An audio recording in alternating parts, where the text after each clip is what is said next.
بسم اللہ الرحمن الرحیم۔ طب رسول خدا صلی اللہ علیہ وآلہ وسلم کتاب سے جو آیت اللہ تبریزیان کی کتاب ہے، دروس کا خلاصہ پیش کیا جا رہا ہے اور موضوع چل رہا ہے پریکاشنز کہ طب الہی، طب اسلامی، طب انبیاء معصومین نے ہمیں بیماریوں سے بچنے کے لیے کیا پریکاشنز بتلائے۔ آج جس بیماری کا ذکر کر رہے ہیں اسے کہا جاتا ہے کہ اسپرمز کا کم ہو جانا، یعنی مرد کے اسپرمز اگر کم ہو جائیں تو اولاد ہونے کے امکانات بھی کم ہو جاتے ہیں اور بھی جنسی مشکلات کا شکار ہو سکتے ہیں۔ آب کمر کم ہونا، فارسی میں سے کہتے ہیں کمر کا پانی کا کم ہو جانا، مگر ماڈرن سائنس میں اسپرمز کا کم ہو جانا یہ ایک جنسی بیماری میں مرد حضرات مبتلا ہو جاتے ہیں۔ اب اس کی علت ریزن کیا ہے، پریکاشنز کیا ہے؟ ایک سبزی پائی جاتی ہے جو صابن کی طرح ہوتی ہے، اشنان اسے کہا جاتا ہے۔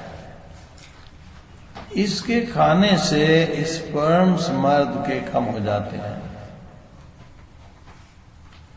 اور انسان کو ٹی بی بھی ہو جاتی ہے سبزی کھانے سے، اور انسان بہت ضعیف و لاغر ہو جاتا ہے، اس کی ٹانگیں سست پتلی ہو جاتی ہیں، بدن میں اسپرم کم ہو جاتے ہیں۔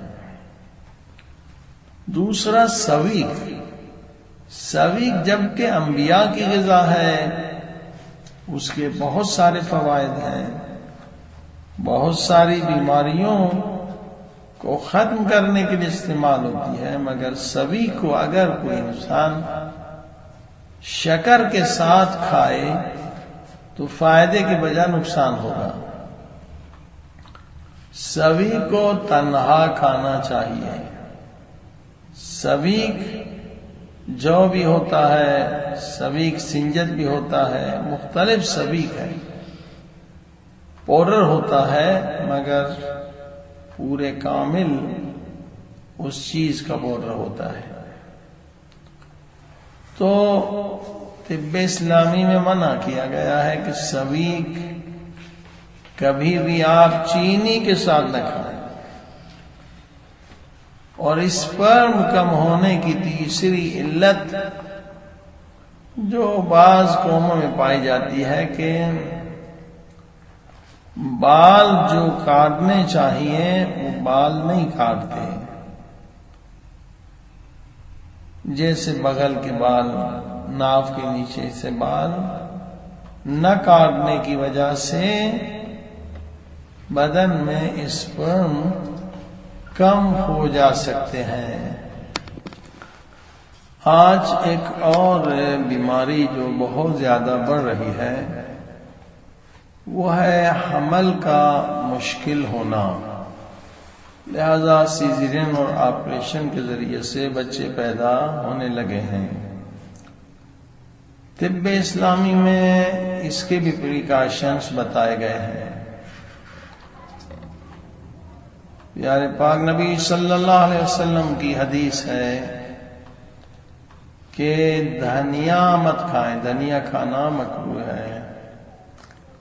حافظے کو بھی دھنیا کم کرتا ہے، چاہے پتے ہوں، ڈنڈی ہو یا بیج ہو، اور انڈیا پاکستان میں اس کا استعمال بہت زیادہ ہے۔ اور حافظے کے ساتھ ساتھ یہ جو دھنیا ہے، حدیث پاک میں ہے کہ یہ زائمان بچہ پیدا کرنے کو مشکلات میں مبتلا کرتا ہے، مشکلات سے بچہ پیدا ہوتا ہے اور نتیجے میں سیزرین اور آپریشن ہوتے ہیں۔ لہذا خواتین کو، کھانے پکانے والوں کو یہ بتانا بہت ضروری ہے کہ دھنیا سے پرہیز کریں۔ دھنیا کا نقصان بہت زیادہ ہے. اور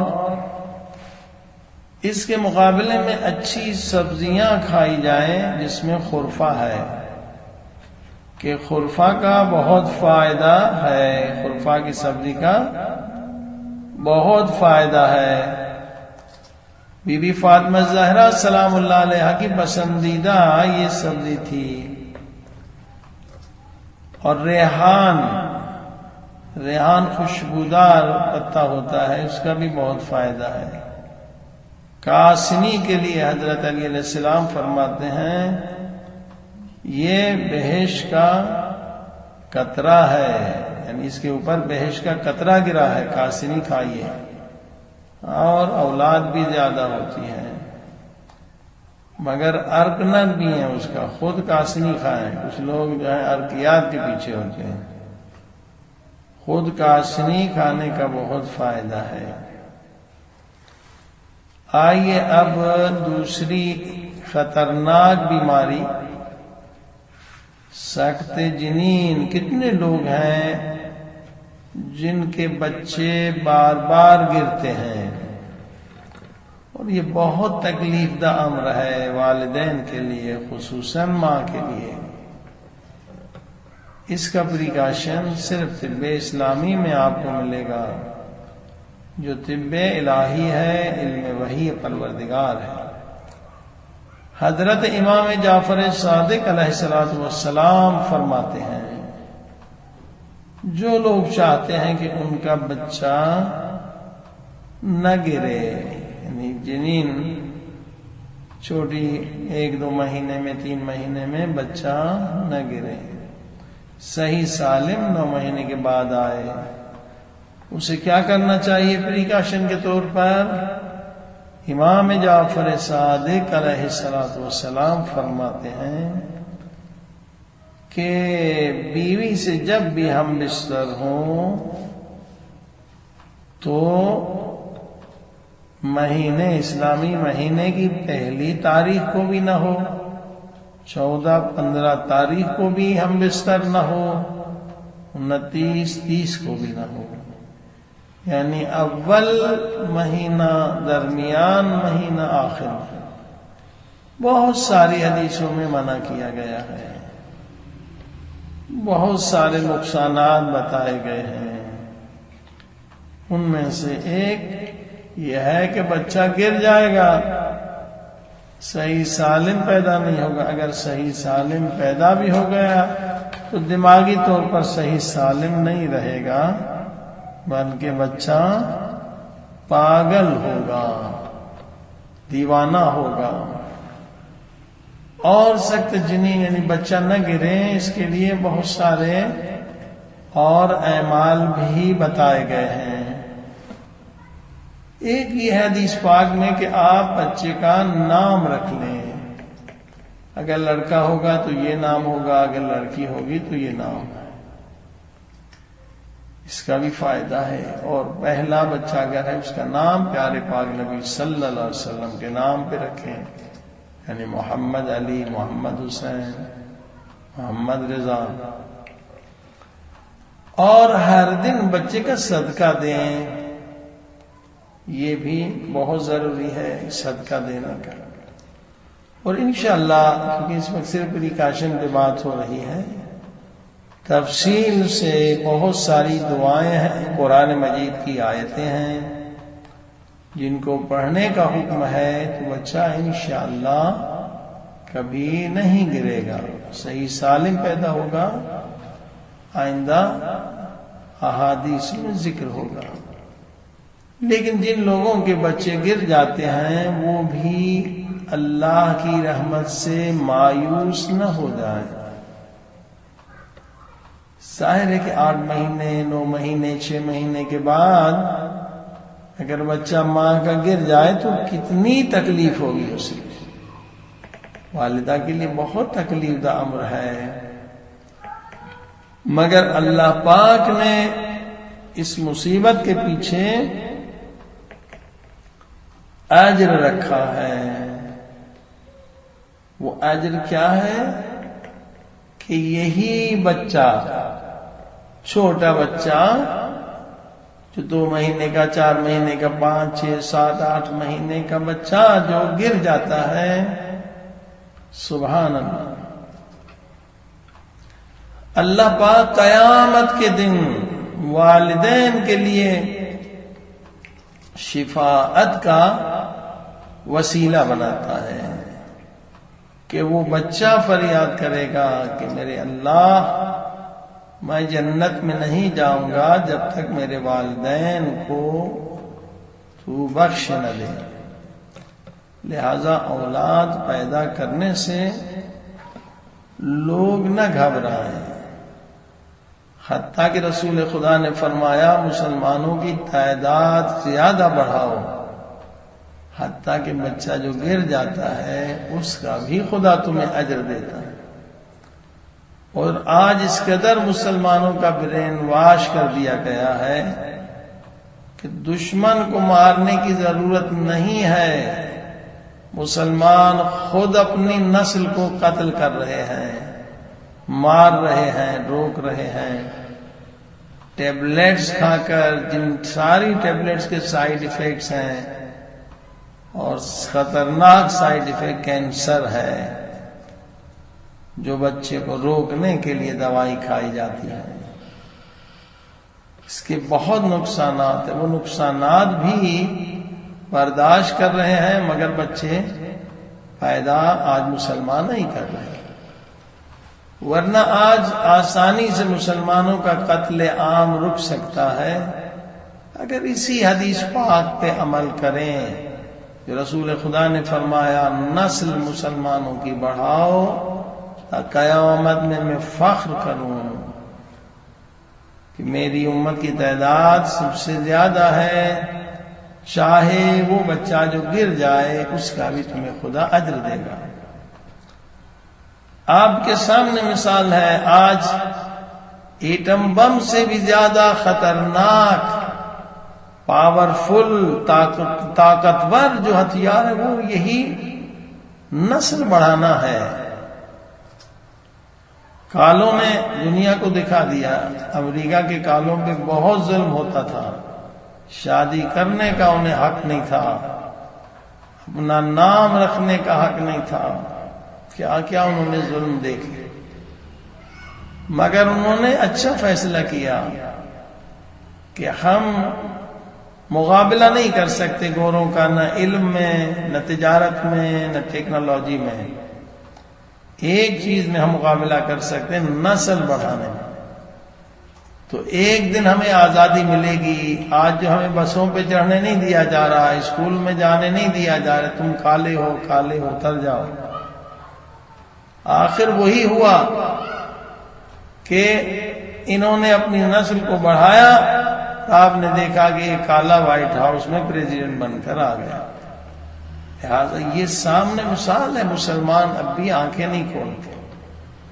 کتنے ممالک میں اگر مسلمان اسی نسخے پر عمل کریں، کالوں کے نسخے پر عمل کریں، نسل بڑھائیں، تو بڑی بڑی حکومتیں جو ہیں وہ خود مسلمانوں کے ہاتھوں میں ہوں گی، اور مسلمان جو آج ہر جگہ مفت میں مارا جا رہا ہے، مسلمان کا خون جو پانی سے سستا ہے، ہر جگہ مسلمان مارا جا رہا ہے سازش کے تحت، اور بدنام بھی ہو رہا ہے کہ مسلمان ٹیررسٹ ہے، مسلمان دہشت گرد ہے، جبکہ شیطانی طاقتوں نے خود ہی انہوں کو خریدا ہے اور لیبل ان کا مسلمان رکھا ہے، جبکہ مسلمان کے لفظ سے پتہ چلتا ہے مسلمان کون ہے۔ پیارے پاک نبی کی حدیث ہے، جس کی زبان سے اور جس کے ہاتھ سے دوسرے لوگ محفوظ رہیں، مسلمان کسی پہ ظلم نہیں کرتا۔ لہذا آج میڈیا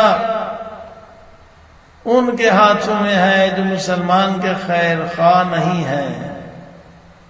صرف ایک ہی طریقہ ہے مسلمان کی ذلت سے نجات حاصل کریں، قتل و غارت گری کا شکار ہو رہے ہیں، بدنامی کا شکار ہو رہے ہیں، کہ نسل بڑھائیں۔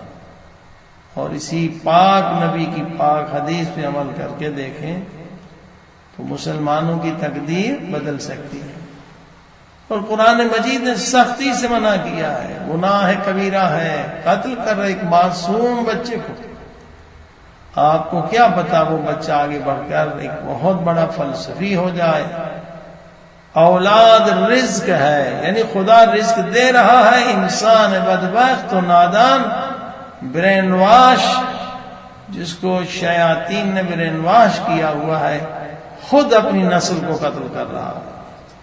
یہ اس جہالت سے کم نہیں جو زندہ بیٹیوں کو دفن کرتے تھے۔ ایک معصوم بچے کو قتل کر رہے ہیں، گولیاں کھا کر، دوائیں کھا کر۔ آپ کو کیا پتا وہی بچہ آپ کے ملک کی تقدیر بدل دے، مسلمانوں کی تقدیر بدل دے، ایک بہت بڑا سائنسدان ہو جائے۔ آپ کو نہیں معلوم اس دنیا کی دوسری بڑی مثال یہ ایپل بنانے والا، ایپل کمپیوٹر، ایپل موبائل، جو دنیا کا مشہور سائنٹسٹ، اس کے ماں باپ نے غربت کی وجہ سے اپنے بچے کو کچرے میں پھینک دیا تھا۔ انہیں نہیں پتا کہ یہ بچہ کتنا ہیرا ہے اور کتنا بڑا سائنسدان بنے گا۔ دوسرے نے آ کے اٹھایا، اسی پرورش کی، اتنا بڑا سائنسدان ہو گیا۔ لہذا کچھ پھینک دیتے ہیں، کچھ مار دیتے ہیں، کچھ آنے والی نعمت کو روک دیتے ہیں۔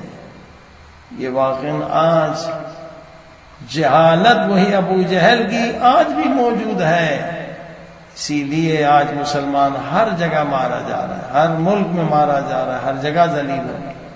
یہ پیارے پاک نبی کی حدیث کو چھوڑ کر اور ڈراموں، فلموں اور شیاطین کے پروپیگنڈا میں لوگ آ جاتے ہیں اور اسی کو اپنا معیار زندگی بناتے ہیں، اور غلط غلط واہیات نظریات۔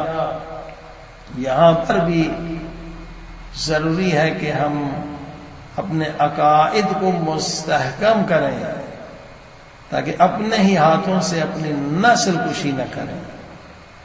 وہی ہے کہ آج کے فرعون، آج کے یزید ہاتھوں میں اور گردنوں میں زنجیر نہیں پہناتے، بلکہ میڈیا کے ذریعے سے آپ کے ذہنوں کو زنجیر پہنا دیتے ہیں، آپ کے ذہنوں کو غلام بنا دیتے ہیں، اور آپ خود ہی اپنے ہاتھوں سے پیارے معصوم بچوں کا خون کرتے ہیں، یا آنے والے بچوں کا دروازہ روک دیتے ہیں، آنے والے رزق کو روک دیتے ہیں۔ خدا نے کیا فرمایا؟ ان شکرتم لازیدنکم، اگر شکر کرو گے نعمت بڑھاؤں گا۔ خدا نعمت دے رہا ہے، یہ روک رہے ہیں، یہ کفر نعمت ہے، لہذا اس کے نتیجے میں کیا ہے؟ آیت عذاب۔ آج اسی وجہ سے مسلمان عذاب دیکھ رہے ہیں۔ لہذا اپنے ذہنوں سے یہ زنجیر توڑ دیں، یہ غلامی کے زنجیر ہیں۔ آج فکروں کو غلام بنایا جا رہا ہے، اور جس کے ہاتھ میں زنجیر ہوں گے اس سے تو معلوم ہے کہ میں غلام ہوں، لیکن جس کے ذہن اور فکر کو زنجیر پہنا دیے جائیں وہ زندگی بھر غلام رہے گا اور غلامی پہ فخر کرتا رہے گا، خود کو مورن اور کامریڈ اور سوشلسٹ اور کمیونسٹ کے مختلف ناموں سے خود کو خوش کرتا رہے گا، مگر در حقیقت وہ خود غلام ہے، نوکر ہے۔ اور دشمن یعنی شیاطین اسی کی فکر بدل کر اسی کے ہاتھ کے ذریعے سے اس کی نسل کشی کر رہے ہیں۔ جب نسل کشی کی وجہ سے نہ اس کی عزت محفوظ ہے، نہ اس کے خاندان کی عزت محفوظ ہے، نہ اس کی ملت و قوم و مذہب کی عزت محفوظ ہے۔ دشمن جب چاہے آ کے ایک اچھے بھلے ملک کو تباہ و برباد کر دیتا ہے۔ لہذا آج اس چیز کو پھیلانے کی ضرورت ہے، اس حدیث کو سمجھنے کی ضرورت ہے کہ اپنی نسل کشی نہ کریں۔ رازق خدا ہے، دلائل بہت زیادہ ہیں، بچہ پیدا ہونے سے پہلے ماں کے پاس دودھ آ جاتا ہے، خدا نے خود فرمایا جسے میں نے خلق کیا ہے اس کے رزق کی ذمہ داری مجھ پر ہے۔ یہ خدا پر ایمان نہ ہونے کی وجہ ہے، توحید کمزور ہونے کی وجہ ہے کہ کبھی فقر کے خوف سے، کبھی غلط سوسائٹی کے خوف سے، کبھی کلچر کے خوف سے لوگ اپنی نسل کشی کر رہے ہیں اور نبی پاک کا خون دل خون کر رہے ہیں، اور ہر جگہ پہ مسلمانوں کو ذلیل و خوار کرنے میں مددگار ہو رہے ہیں۔ خدا انشاءاللہ یہ شعور ہم سب کو عطا فرمائے انشاءاللہ۔